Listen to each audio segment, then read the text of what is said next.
ഇവർക്ക് വലിയ പൈസ വേണം. പെട്ടെന്ന് കാശുണ്ടാക്കണമെങ്കിൽ 2 ലക്ഷം രൂപയും 3 ലക്ഷം രൂപയും ഒക്കെയാണ് ആര് വാങ്ങിക്കുന്നത്? ഒരു ബാൻഡ് എന്ന് പറഞ്ഞിട്ട് കുറേ സംഭവങ്ങൾ ഇവിടെ ഉണ്ടല്ലോ. അവർ ചാർജ് ചെയ്യുന്നത് 5 ലക്ഷം രൂപ 10 ലക്ഷം രൂപയൊക്കെയാണ് ഒരു ഷോന്. മനസീ നഭസി മാധി ധാര ജലധര നിരത്തൻ.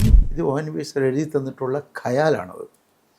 ഈ ഖയാൽ രാത്രി മഴയ്ക്ക് വേണ്ടി ഞാൻ ചുറ്റപ്പെടുത്തിയാണ്. കേരളത്തിൽ എന്തൊക്കെയോ ആവശ്യത്തിന് വേണ്ടി ഹിന്ദുസ്ഥാനി സംഗീതം പഠിക്കുന്നു, അല്ലെ കുട്ടികൾ എവിടേക്കോ പാടാൻ വേണ്ടി. അതല്ല കാര്യം. അവർ എൻ്റെ കോൺസേർട്ടൊക്കെ കഴിഞ്ഞിട്ട് അവർ മാസ്റ്റർജി യു ആർ കോളിങ് ഗോഡ് എന്ന് ചോദിച്ചു. ഞാൻ ആദിശങ്കരാചാര്യയുടെ പദങ്ങളാണ് പാടിയത്. അവർ കഴിക്കുന്ന വൈനൊക്കെ താഴെ വെച്ചിട്ട് ഇങ്ങനെ ഇരിക്കുകയാണ്, കണ്ണിൽ വെള്ളം നിറച്ചുകൊണ്ടിരിക്കുന്നു, കരഞ്ഞുകൊണ്ടിരിക്കണം. ശിരിനാഥ പ്രേമ സായി ബാബ ഓം ശിവായ ശിരിനാഥ പ്രേമ സായി ബാബ.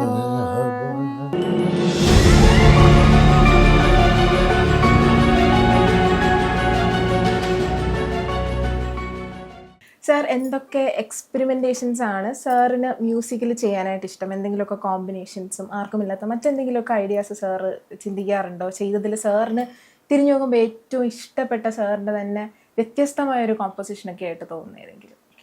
തീർച്ചയായിട്ടും എൻ്റെ കോമ്പോസിഷൻസ് എല്ലാം എക്സ്പെരിമെൻ്റൽ കോമ്പോസിഷൻസ് ആണ്, നോ ഡൗട്ട്. അപ്പം ഒരു നറു പുഷ്പമോ എന്നുള്ള പാട്ടിൽ ചൗഹുന്ദി സിഗരജത ബർസത്ത് ആവേ, ഒരു ബന്ദിഷാണത്, പ്യൂർ ബന്ദിഷ്. ഞാൻ അതിൻ്റെ അടുത്ത് മിയാ മൽഹാർ, മേഘമൽഹാർ, ധുലിയ മൽഹാർ, പിന്നെ ഗൗഡ് മൽഹാർ, ഇങ്ങനെയുള്ള 4 മൽഹാറിൻ്റെ ഗ്രൂപ്പാണ് ആ പാട്ട്. അതിൻ്റെ അകത്തൊരു ബന്ദിഷ് ഉൾപ്പെടുത്തി ഇന്ന് ഒരാരും ചെയ്തിട്ടില്ലത്. അങ്ങനെ ഒരു പിന്നെ എല്ലാ കോമ്പോസിഷൻസും, മറ്റേ മകരമഞ്ഞ രാത്രി മഴയുള്ള കോമ്പോസിഷൻസ്, അതെല്ലാം പിന്നെ ഇപ്പോഴും ചെയ്യുന്നത് പോലും സ്റ്റിൽ എൻ്റെ മനസ്സിൽ ഞാൻ ട്രാവൽ ചെയ്യുമ്പോഴും, അല്ലെങ്കിൽ ഞാൻ ബാക്കിലോട്ട് തിരിഞ്ഞു നോക്കുമ്പോഴും, ഞാൻ പ്രകൃതിയിലേക്ക് നോക്കുമ്പോഴും എൻ്റെ മനസ്സിൽ ഉണ്ടാകുന്ന, എന്നെ ഇൻസ്പയർഡ് ആക്കുന്ന ചില ശബ്ദങ്ങളുണ്ട്, സംഗീതമുണ്ട്, മനുഷ്യൻ്റെ ഭാവങ്ങളുണ്ട്, ഇമോഷണൽ ആസ്പെക്ട്സ് ഉണ്ട്. ഇത് ഒബ്സർവ് ചെയ്യാതെ എനിക്ക് ഇപ്പോഴും ഓർമ്മയുള്ളത്, ഞാനൊരിക്കൽ ഊട്ടി പോയപ്പോൾ പ്രത്യേക സമയത്ത് 12:30 1 മണിക്കാവട്ടെ ഞാൻ ഡോറ് തുറന്നു, വിൻഡോ ഞാൻ റൂമെടുത്തു, റൂമിൽ നിന്ന് വിൻഡോ തുറന്നപ്പോൾ ഒരു മ്യൂസിക് ഉണ്ടായിരുന്നു വന്നത്, പ്രകൃതിയിൽ നിന്നും വന്നുള്ളൊരു മ്യൂസിക്. ആ മ്യൂസിക് ഇപ്പവും ഒബ്സർവ് ചെയ്തിട്ട് ഞാൻ ഒരു ട്യൂൺ ഉണ്ടാക്കാനുള്ള ശ്രമമാണ് ഇപ്പവും നടത്തുന്നത്. ഇതുവരെ എനിക്ക് പറ്റിയിട്ടില്ലത്. ആ മ്യൂസിക് പക്ഷേ ഇപ്പോഴും എൻ്റെ മനസ്സിലുണ്ട്, എൻ്റെ ചെവിയിലുണ്ട്. അതിൽ നിന്നും കിട്ടുന്ന ഒരു മ്യൂസിക് ഞാൻ എങ്ങനെ അത് അബ്സോർവ് ചെയ്യും ഒന്ന് നോക്കിക്കൊണ്ടിരിക്കുകയാണ് ഞാൻ. ആ ഒബ്സർവ് ചെയ്ത ഒരു ഏരിയ എൻ്റെ കയ്യിലുണ്ട്. പിന്നെ ഇതിനെ എങ്ങനെ ഞാനത് സംഗീതമാക്കും എന്നുള്ളൊരു ശ്രമമാണ്. എനിക്കത് കിട്ടുന്നില്ല ഇപ്പോഴും. എൻ്റെ ഉള്ളിലുള്ള സംഗീതത്തിനേക്കാളും ഏറ്റവും വലിയ സംഗീതമാണത്. അതുകൊണ്ടായിരിക്കും അങ്ങ് പിടിച്ചിട്ട് കിട്ടാത്ത ആ സാധനത്തിന്. കാര്യം അതിൽ നിന്ന് ഇഷ്ടം പോലെ പക്ഷികളും മൃഗങ്ങളും ഇതിൻ്റെയൊക്കെ കരച്ചിൽ രാത്രിയിൽ, അർദ്ധരാത്രിയിൽ ഈ വിൻഡോ തുറന്ന ഉടനെ എന്നിലേക്ക് കയറി വരികയാണ്. അപ്പോഴുണ്ടായിട്ടുള്ള എൻ്റെ മനസ്സിൽ കയറിയിട്ടുള്ള ഒരു ഫീലുണ്ട്. ആ ഫീലിലുള്ളൊരു സംഗീതം ചിട്ടപ്പെടുത്താനാണ് ഞാൻ ശ്രമിക്കുന്നത്. അതിൻ്റെ അകത്ത് രാഗം പിടിച്ചെടുക്കാനല്ല, ആ ഫീലിലുള്ള ഒരു മ്യൂസിക് എനിക്ക് ഉണ്ടാക്കണം. അതിന് എനിക്ക് വേണമെങ്കിൽ ഒരു ആൽബം ചെയ്യാം. പക്ഷേ ആൽബത്തിന് ചെയ്യുന്നതിനേക്കാളും എനിക്കൊരു സിറ്റുവേഷൻ കിട്ടിയാൽ കഴിഞ്ഞാൽ, സിനിമ സിറ്റുവേഷനോ ഏതെങ്കിലും ഒരു സിറ്റുവേഷൻ കിട്ടി കഴിഞ്ഞാൽ ആ ഒരു രീതിയിൽ അതിപ്പോഴും എൻ്റെ മനസ്സിലുണ്ട്, ഞാൻ എപ്പോഴൊക്കെ ഉപയോഗിക്കും. സാർ, ഇപ്പോൾ ഇതുപോലെ തന്നെ ഒബ്സർവ് ചെയ്ത എന്തെങ്കിലുമൊക്കെ ഒരു കോമ്പോസിഷനായിട്ട് കൊണ്ടുവന്നിട്ടുള്ള കാര്യങ്ങൾ എനിക്ക് രാത്രി മഴയിലുള്ള മനസീ നഭസി മാധി ധാര ജലധര നിരത്തൻ തീർത്ഥധാര മനസ്സി നഭസി. ഇത് ONV സർ എഴുതി തന്നിട്ടുള്ള ഖയാലാണത്. ഈ ഖയാൽ രാത്രി മഴയ്ക്ക് വേണ്ടി ഞാൻ ചുറ്റപ്പെടുത്തിയാണ്. മനസ്സി നഭസി മാധ്വി ധാര, മഴയാണ് സാധനം മുഴുവൻ. ജലധര നിരതൻ തീർത്ഥധാര. ഇത് കർണാടക സംഗീതത്തിലുള്ള ഒരു രാഗമായിട്ടാണ് ചുറ്റപ്പെടുത്തിയിട്ടുള്ളത്. ആ രാഗത്തിനാണ് ചുറ്റപ്പെടുത്തിയ ഹിന്ദുസ്ഥാനി സംഗീത രൂപമാണ്. ഇതിൻ്റെ ഓർക്കസ്ട്രേഷൻ അത് മൊത്തം കേൾക്കുമ്പോൾ മനസ്സിലായത് യൂട്യൂബിലുണ്ടത്. ഇത് കേട്ടാൽ നമുക്ക് മനസ്സിലാവും. എൻ്റെ ഒരു രീതിയിലുള്ളൊരു കോമ്പോസിഷൻ, അത് എനിക്ക് ഇഷ്ടപ്പെട്ടൊരു കോമ്പോസിഷനാണ്. സാർ ലിംക ബുക്ക് ഓഫ് റെക്കോർഡ്സിൽ സാർ ഇടം നേടി 36 മണിക്കൂർ നിർത്താതെ പാടിയാണ് ആ ഒരു ഇത് കൈവരിച്ചത്. ഞാൻ ആലോചിക്കുമായിരുന്നു സാറ് അതിൻ്റെ ഇടയ്ക്ക് എപ്പോഴെങ്കിലും തളർന്നു പോയിട്ടുണ്ടോ? കാരണം നിർത്താതെ സൗണ്ടിന് അത്രമാത്രം സ്ട്രെയിൻ കൊടുത്തോണ്ടിരിക്കുമല്ലേ. അപ്പം എന്തെങ്കിലും ബുദ്ധിമുട്ടുകളോ അങ്ങനെ എന്തെങ്കിലും? ചെറിയ ബുദ്ധിമുട്ട് എനിക്കുണ്ടായിരുന്നു, ഇല്ലെന്ന് പറയാൻ പറ്റില്ല. I am to be frank with you. എല്ലാ ജനങ്ങളുടെ അടുത്ത് എല്ലാം ഞാൻ തുറന്നു പറയുന്നതാണ്. ഏകദേശം ഒരു രാവിലേക്ക് ആയി. പിന്നെ പിറ്റേ ദിവസമായി 12 മണിക്കൂറൊക്കെ കഴിഞ്ഞപ്പോഴേ എനിക്ക് വോയിസിന് ചെറിയൊരു കൺജക്ഷൻ അനുഭവപ്പെട്ടിരുന്നു പാടാൻ.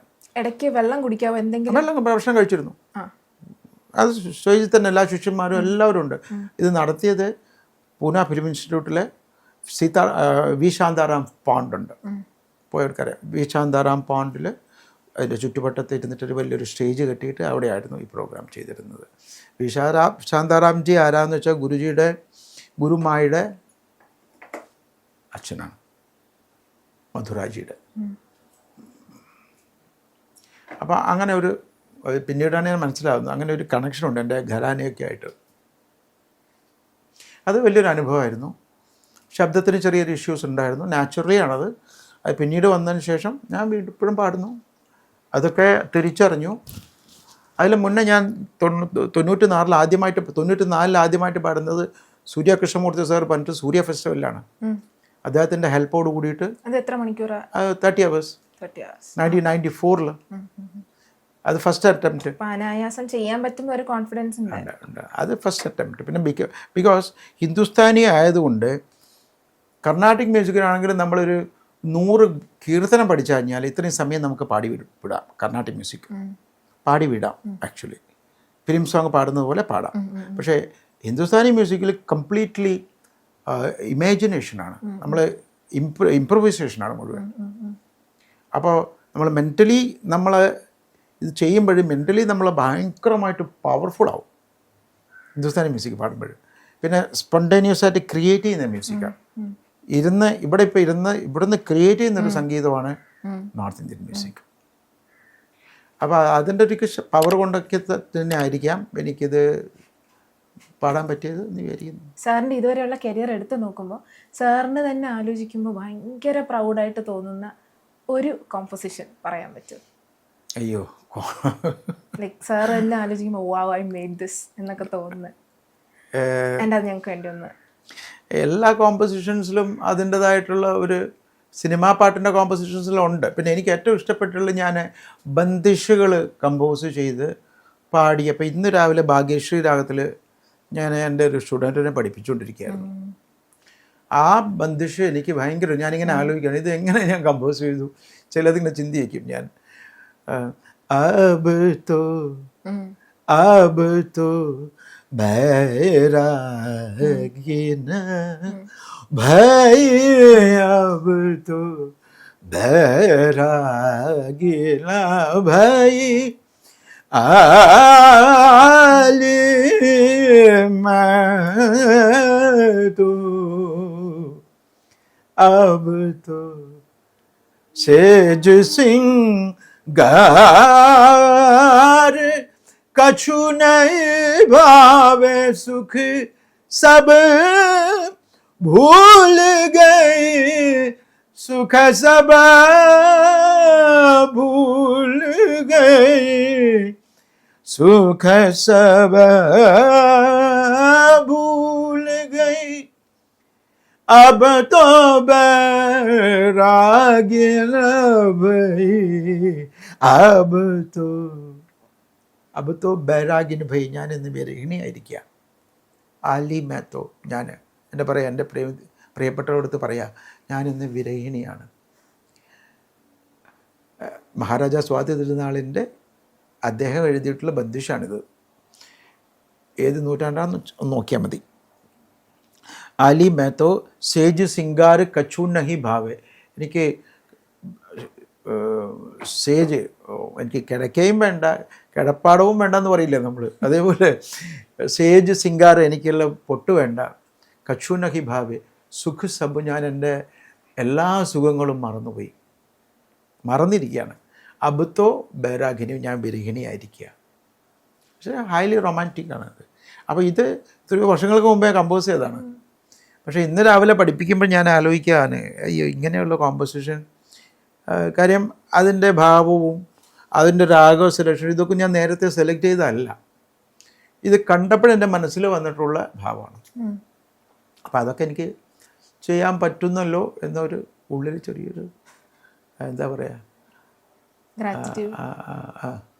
ഒരു അഹംബോധം, അഹംഭാവമല്ല, ഒരു അഹംബോധം ഉണ്ടാവുന്നു. സാർ ഈ പ്രണയഗാനങ്ങളോടൊരു പ്രത്യേക ഇഷ്ടമുണ്ടല്ലേ സാറിന്? ഡെഫിനറ്റ്ലി, തീർച്ചയായിട്ടും. കാര്യം റൊമാൻറ്റിസം ആണല്ലോ നമ്മളെ മുന്നോട്ട് കൊണ്ടുപോകുന്നത്. ഏതൊരു മനുഷ്യനും വയസ്സാവുമ്പോഴും നമ്മുടെ മനസ്സിനെ കുളിർമപ്പെടുത്തുന്നത് നമ്മളുടെ റൊമാൻറ്റിസമാണ്. ശരിക്കും ആ ഭാവമാണ് നമ്മൾ നിലനിർത്തുന്നത് ഒരു പരിധി വരെ. നമ്മൾ വയസ്സാകുമ്പോഴും നമ്മൾ വയസ്സായെന്നൊക്കെ വിചാരിച്ചിരുന്നത് എല്ലാം പോയില്ലേ, നമ്മൾ പിന്നെ നേരെ വേറെ രീതിയിൽ ചിന്തിക്കും. പക്ഷേ ഈ ഒരു ഭാവമുണ്ട്. പിന്നെ ഈ പ്രണയത്തിൽ കൂടെ തന്നെയുള്ള ഡിവൈനിറ്റി ഉണ്ട്, മനസ്സിലായല്ലോ. ശ്രീകൃഷ്ണ രാധാകൃഷ്ണ വർണ്ണന, ഈ രാധാകൃഷ്ണ തന്നെയാണ് നമ്മുടെ പിന്നെ റൊമാൻറ്റിക്, ഹൈലി സ്പിരിച്വൽ റൊമാൻറ്റിസമായിട്ട് മാറുന്നത്. സ്പിരിച്വൽ റൊമാൻറ്റിസമായിട്ട് പോകുന്നത് രാധാകൃഷ്ണ വർണ്ണന തന്നെയാണ്. അത് തന്നെയാണ് ഭാരതത്തിൻ്റെ നാഡിയും. ഞാൻ കണ്ടിടത്തോളം നോർത്ത് ഇന്ത്യയിലാണ് ഈ ഒരു ഭാവത്തെ ഉൾക്കൊള്ളുന്ന മനസ്സുകൾ കൂടുതലുള്ളത്. നമ്മൾ കേരളത്തിൽ വളരെ കുറവായിട്ടാണ് എനിക്ക് ഫീൽ ചെയ്തിട്ടുള്ളത്. നമ്മുടെ സംഗീതത്തെ, ഹിന്ദുസ്ഥാനി സംഗീതത്തെ ശുദ്ധമായി അങ്ങോട്ട് ഉൾക്കൊള്ളുന്നവർ വളരെ കുറവാണ് കേരളത്തിൽ എന്തൊക്കെയോ ആവശ്യത്തിന് വേണ്ടി ഹിന്ദുസ്ഥാനി സംഗീതം പഠിക്കുന്നു, അല്ലെ കുട്ടികൾ എവിടെയൊക്കെയോ പാടാൻ വേണ്ടി. അതല്ല കാര്യം. അതിനോടൊരു സ്നേഹം ഇതിൻ്റെ ഈ ഹിന്ദുസ്ഥാനി സംഗീതത്തോടുള്ള ഏത് രീതി, ഇത് മറ്റുള്ള പാട്ടുകൾ പാടാൻ വേണ്ടി പഠിക്കുന്നു എന്ന ഹിന്ദുസ്ഥാനി സംഗീതം പഠിക്കുന്നു. അതിലുപരി ഇതിന് വേറൊരു തലമുണ്ട്, ആ തലം മനസ്സിലാക്കുന്നില്ല. അതാണ് ഇല്ലാത്തത്. അത് മനസ്സിലാക്കാനുള്ള കഴിവ് നമ്മുടെ കുട്ടികൾ കൊണ്ടുപോകുന്ന ഡൗട്ടാണ്. അവർ വേറെ സ്ഥലത്ത് പാടാൻ വേണ്ടിയോ വേറെ രീതിയിൽ പാടി ഒരു രീതിയിലാവാൻ വേണ്ടിയോ മാത്രം ഹിന്ദുസ്ഥാനി സംഗീതം പഠിച്ചാൽ അതൊരിക്കലും വരത്തില്ല. സാറിൻ്റെ ഈ ഒരു ജേണിയിൽ ഒരുപാട് നല്ല പ്രതികരണങ്ങൾ സാറിന് കിട്ടിയിട്ടുണ്ടാവില്ല. അതിൽ ഏറ്റവും പ്രഷ്യസ് ആയിട്ട് നെഞ്ചോട് ചേർത്ത് സാർ ഓർത്തിരിക്കുന്ന ഒരു പ്രതികരണം ആരുടെ ആയിരിക്കും? അല്ലെങ്കിൽ അറിയാത്ത റാൻഡമായിട്ട് ആരുടെയെങ്കിലും ആണോ? ഒരുപാട് പ്രതികരണങ്ങൾ നല്ലതായിട്ട് പറയുന്നുണ്ട്. ആൾക്കാർ വളരെ നല്ലതായിട്ട് പാടുന്നുണ്ട്. പിന്നെ അത് ശരിയായിട്ടില്ലെന്നും പറയുന്നുണ്ട്. ഈ നമ്മളിപ്പോൾ കമൻസൊക്കെ നോക്കുന്നുണ്ടല്ലോ, അതിലൊന്നും ഞാനൊരു വിശ്വാസമില്ല, എനിക്കില്ല. ഒരു രീതിയിലും ഞാനതിനെ വിശ്വസിക്കുന്നില്ല. കാര്യം നമ്മളുടെ നേരിട്ട് ഒരു പാട്ട് ആസ്വദിച്ച് കൺസേർട്ട് കഴിഞ്ഞിട്ട് നേരിട്ട് വന്ന് കണ്ണിൽ വെള്ളം നിറഞ്ഞ ഒരാൾ ഇരിക്കുമ്പോഴാണ് എനിക്ക് മനസ്സ് തോന്നുന്നത്, അയ്യോ, കണ്ണ് നിറച്ച് എൻ്റെ മുന്നിലിരുന്ന് കരയുമ്പോൾ ഉള്ള ഒരു എന്നിൽ വരുന്ന ഒരു വേറൊരു സംഭവമുണ്ട്. അതെന്ന് വെച്ചാൽ ഞാനൊന്നും അല്ലല്ലോ, എന്നിട്ടും എൻ്റെ മുന്നിൽ വന്ന് എനിക്കറിയാം എൻ്റെ പോരായ്മകളും കാര്യങ്ങളും. പക്ഷേ ഇത് അവരിൽ എന്ത് ചലനം ഉണ്ടാക്കി, അതൊരു ദൈവികതയായിട്ട് കൂടി കാണാൻ, ഒരു ചലനം ഉണ്ടാക്കി, അവർ കണ്ണ് നിറച്ചു എന്ന് പറയുമ്പോഴേ. അപ്പോൾ കഴിഞ്ഞ കോൺസേർട്ടിൽ ഞാൻ US പാടിക്കൊണ്ടിരിക്കുമ്പോഴേ കരഞ്ഞുകൊണ്ട് ആൾക്കാർ ഇരിക്കുന്നു എന്ന് പറയുമ്പോഴേ, അത് മാത്രമല്ല പല സ്ഥലത്തും ടാമ്പയിൽ ഒരു മ്യൂസിയത്തിൽ പാടിക്കൊണ്ടിരിക്കുമ്പോൾ അവിടെ ഇംഗ്ലീഷുകാർ മാത്രമായിരുന്നു അന്നവിടെ. അവർ എൻ്റെ കോൺസേർട്ടൊക്കെ കഴിഞ്ഞിട്ട് അവർ master ji you are calling God എന്ന് ചോദിച്ചു. ഞാൻ ആദിശങ്കരാചാര്യയുടെ പദങ്ങളാണ് പാടിയത്. അവർ കഴിക്കുന്ന വൈനൊക്കെ താഴെ വെച്ചിട്ട് ഇങ്ങനെ ഇരിക്കുകയാണ്, കണ്ണിൽ വെള്ളം നിറച്ചുകൊണ്ടിരിക്കുന്നു, കരഞ്ഞുകൊണ്ടിരിക്കുന്നു. ഞാനും 3 പേര് മാത്രമേ നമ്മൾ സ്റ്റേജിൽ മലയാളി ഹിന്ദിക്കാരാണെല്ലാം, മലയാളികളൊന്നും no language, without no language. ഞാനും my tablist and sound operator, harmonist, only we are both. അപ്പോൾ അവർ പാടിക്കഴിഞ്ഞ ഉടനെ അവർ വൈന് കഴിക്കാൻ വേണ്ടി 5 മണിക്കാണ് കോൺസെർട്ട്, വൈന് കയ്യിലുണ്ടായിരുന്നത് അതൊക്കെ താഴെ വെച്ചിരിക്കുക. എന്നിട്ട് അവർ ഫസ്റ്റ് ഐറ്റം കഴിഞ്ഞ ഉടനെ അത് എഴുന്നേറ്റ് വന്നിട്ട്, master ji we are calling God, we got the vibration like we felt like this. കരയുന്നു. അപ്പോൾ ഞാൻ തബ്ലിസ്റ്റിൻ്റെ അടുത്ത് ചോദിച്ചു, അരേ ഏ ക്യാ ഹോ റഹാ ഹൈ, കുച്ച് റോ റഹാ ഹൈ ദേഖോ. Aditya Narayan Banerjee was playing tabla. അപ്പോൾ അദ്ദേഹം പറഞ്ഞു, രമേശ് ജി ക്യാ ഹോ റഹാ ഹൈ. അപ്പോൾ ഇങ്ങനെയൊക്കെ ഈ ഒരു ഭാവമാണ് നമ്മളിലേക്ക് എത്തിപ്പെടുന്നത്. പിന്നെ ഒരിക്കലും ഞാൻ കുറച്ച് സ്പിരിച്വലാവും. ആ സ്പിരിച്വാലിറ്റിയിൽ പാടുമ്പോൾ ആദിശങ്കരാചാര്യരുടെ ശിവോഹം എന്നൊരു കൃതി പാടാറുണ്ട് മിക്കവാറും എല്ലാ സ്ഥലത്തും. ഇപ്പോൾ ലാസ്റ്റ് 2-3 days ബാക്ക് ഇവിടെയും പാടി, നമ്മുടെ സൂര്യ ഫെസ്റ്റിവലിൽ. അപ്പോൾ അത് പാടിക്കൊണ്ടിരിക്കുമ്പോൾ എനിക്ക് സ്പോണ്ടേനിയസ്ലി ഒരു സ്റ്റേജിൽ ഞാൻ എലിവേറ്റഡ് ആയിട്ടുള്ളൊരു ഫീൽ എനിക്ക് വന്നു. പക്ഷേ I was sitting the elevated ആയിട്ടുള്ളൊരു ഫീൽ വന്നു. പിന്നെ എനിക്കൊന്നും മനസ്സിലാവില്ല, ഞാനിവിടെ ഇറങ്ങി വന്നു. പിന്നെ കാര്യം നമ്മുടെ മൈൻഡ് മുകളിലേക്ക് പോകും ചിലപ്പോൾ. നമ്മുടെ കേട്ടിട്ടില്ലേ, ഈ യോഗയിലൊക്കെ ഇരിക്കുമ്പോൾ നമ്മുടെ ഇവിടെ ഉണ്ടാകും, പക്ഷേ നമ്മൾ പോവും മുകളിലേക്ക്. അപ്പോൾ ഇതേപോലെ കുറച്ച് ഭാഗമൊക്കെ പോയി എന്ന് തോന്നുന്നു എനിക്ക്. പിന്നെ ഇറങ്ങി വന്നു. പിന്നെ ഞാൻ നോക്കുന്നത്, കണ്ണു തുറന്ന് നോക്കുമ്പോൾ അവിടുത്തെ പൂജാരി ഉണ്ട്. പൂജാരി എൻ്റെ കാലിൽ ഇങ്ങനെ വീണ് കിടക്കുക.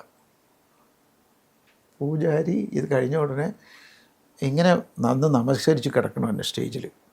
അയ്യോ, ഞാനിങ്ങനെ അപ്പോഴാണ് ഞാനിങ്ങനെ ആലോചിക്കുന്നത്, അയ്യോ. അപ്പോൾ അവിടെയും ഞാൻ സറണ്ടർ ചെയ്തു. അപ്പോഴും അവിടെയും I have to be surrender, എന്നാലേ പറ്റത്തുള്ളല്ലോ. I am nothing. സാർ ഇപ്പോൾ ഈ ഫോറിനേഴ്സിൻ്റെ കാര്യം പറഞ്ഞിരുന്നു, സാറിൻ്റെ പാട്ട് കേട്ട് അത്രമാത്രം ഇഴുകി ചേർന്നിരുന്നു എന്നുള്ളത്. സാറിന് തോന്നിയിട്ടുണ്ടോ ഇവിടെയുള്ള ആൾക്കാർ കൂടുതൽ പോപ്പ് മ്യൂസിക്കിൻ്റെ പുറകെ അല്ലെങ്കിൽ സിനിമാ ഗാനങ്ങൾക്കൊക്കെ പുറകെയാണ്, ഇത്തരത്തിലുള്ളൊരു സംഗീതം മനസ്സിലാക്കാനോ ആസ്വദിക്കാനോ ഇവിടെയുള്ള ആൾക്കാർക്ക് പലപ്പോഴും സാധിക്കാറില്ല? ആ ഒരു സ്വീകരണക്കുറവ് തോന്നിയിട്ടുണ്ട്? അങ്ങനെ പറയാൻ പറ്റില്ല. അങ്ങനെ ഇല്ലല്ലോ, അങ്ങനെ ഇല്ല. കാര്യം എന്ന് വെച്ചാൽ ഫോറിനേഴ്സ് അവരതിൻ്റെ ഭാവം ഉൾക്കൊണ്ടു, അതിൻ്റെ ലിറിക്ക് മനസ്സിലാക്കി. അന്ന് അവിടെ സാൻസ്ക്രിറ്റ് ആയിരുന്നു, അവർ പഠിച്ചവരായിരുന്നു. സാൻസ്ക്രിറ്റ് പലവരും മനസ്സിലാക്കിയിട്ടുള്ളവരായിരുന്നു. അത് ഒരു വശം.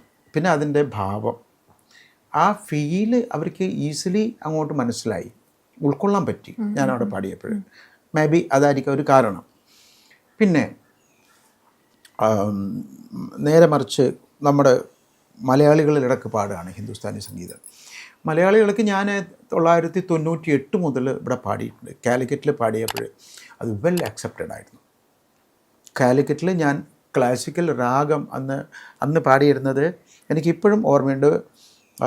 ഭരോസോ ദൃഢ എന്ന് ചരണ കയറോ, ബിഹാഗ് രാഗമായിരുന്നു പാടിയത്. അത് കേട്ടിട്ട് കോൺസേർട്ട് കഴിഞ്ഞ ഉടനെ ആൾക്കാർ എൻ്റെ ഇങ്ങനെ കൂടി നിൽക്കുകയായിരുന്നു എൻ്റെ അടുത്ത് വന്നിട്ട്. അപ്പം ഇല്ലെന്ന് പറയാൻ പറ്റില്ല. പക്ഷേ അത് അറ്റ് ദ സെയിം ടൈം കേരളത്തിലുള്ള സിനിമാ സംഗീതവും പോപ്പുലർ മ്യൂസിക്കും അപ്പോഴും അവിടെയുണ്ട്. അത് വേറെ തന്നെ ഒരു ജോണറാണ്. അല്ലെങ്കിൽ ഇപ്പോഴ് ഒരുപാട് ജോണേഴ്സ് നമുക്ക് പിള്ളേർ പാടുന്നുണ്ട്, നമ്മുടെ യുവതലമുറകൾ പാടുന്നുണ്ട്, ന്യൂ ജനറേഷൻസ് പാടുന്നുണ്ട്. അപ്പോൾ that is a different thing. പക്ഷെ അവർക്കും അറിയാം വാട്ട് ഈസ് ക്ലാസിക്കൽ മ്യൂസിക്.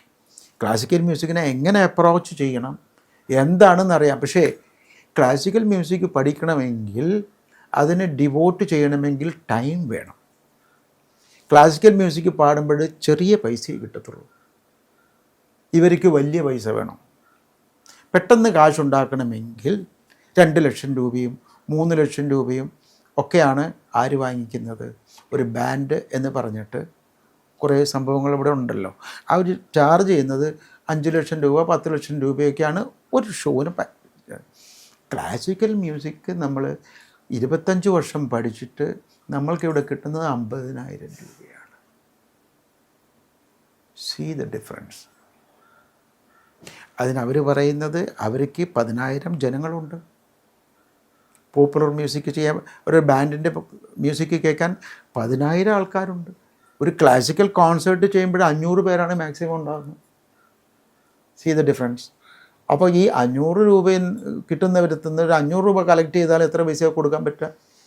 പക്ഷേ ഇതിനുള്ള പ്രാക്ടീസും ഇത് നമ്മൾ ഉൾക്കൊള്ളുവാനും എത്ര സമയം എടുക്കുന്നത്? 10 കൊല്ലോ 15 വർഷമോ 20 വർഷമോ പ്രാക്ടീസ് ചെയ്താൽ മാത്രമേ ക്ലാസിക്കൽ മ്യൂസിക് ചെയ്യും. പക്ഷേ അതിൻ്റെ വാല്യൂ വേറെയാണ്. അതിൻ്റെ വാല്യൂ ഒരു ക്ലാസിക്കൽ മ്യൂസീഷ്യന് കിട്ടുന്ന റെസ്പെക്റ്റും വാല്യൂം ആ ഒരു കാറ്റഗറൈസേഷനിൽ വരുമ്പോൾ that is different. Pandit G എന്ന് പറഞ്ഞ് വലിയ ആൾക്കാർ വന്ന് തൊഴുമ്പോഴുള്ള ആ ഒരു സംഭവം ഈ ബാൻഡ് കലാകാരന്മാർ എന്ന് പറയുമ്പോൾ ഇറ്റ്സ് ഓക്കെ, വേറെ രീതിയിലാണ് അതിൻ്റെ ഒരു ഇമ്പാക്റ്റ് ഉണ്ടാവുന്നത്.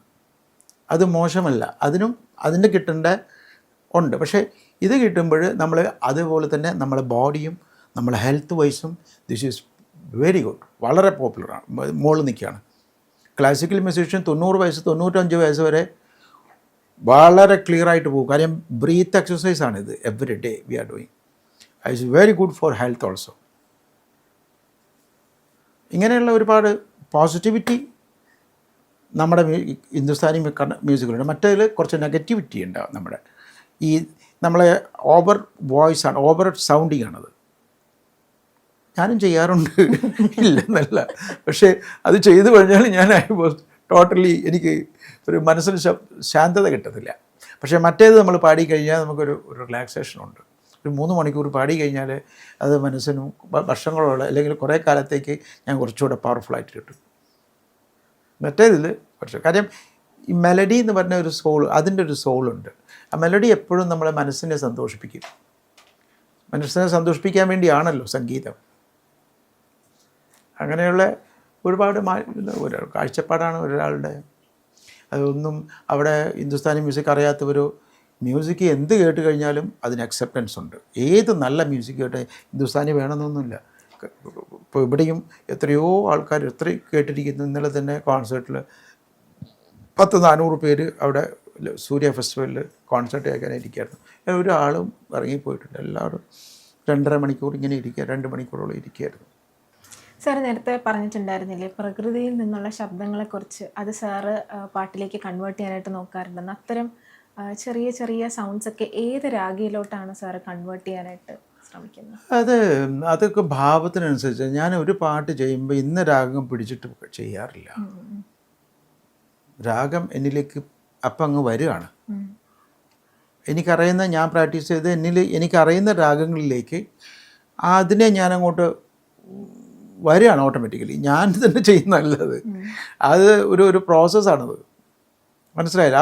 നമ്മുടെ ഒരു ഭാവവും നമ്മൾ ചെയ്യുന്ന മ്യൂസിക്. ഇപ്പോൾ ഒരു ലിറിക്ക് കേട്ടാൽ, ലിറിക്ക് വന്നു കഴിഞ്ഞാൽ എന്ത് മ്യൂസിക്കാണെന്നുള്ളത് ഓട്ടോമാറ്റിക് നമ്മളെ മനസ്സിലേക്ക് വരുമല്ലോ.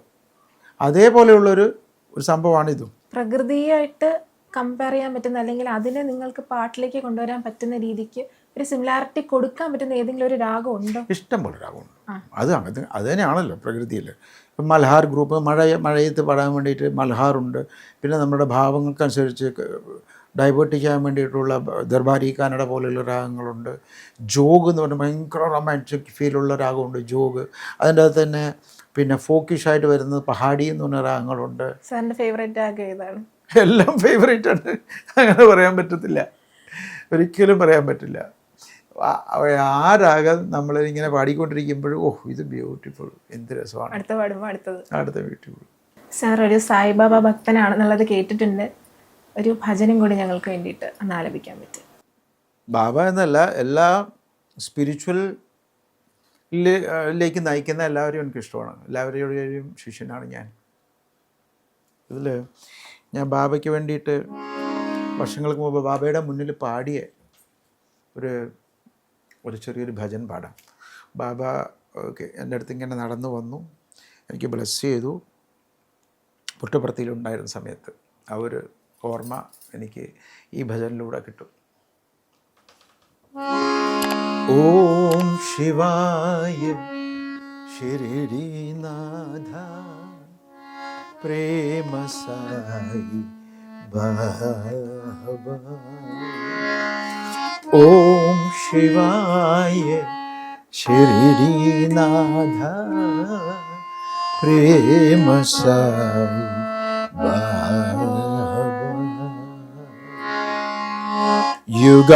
युगावतारा कृपा निधेयो नमो नमो नमो. ओम शिवाय शिरडीनाथ प्रेम साई बाबा.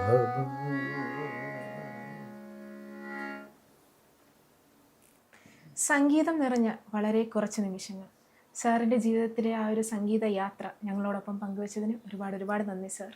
നന്ദി.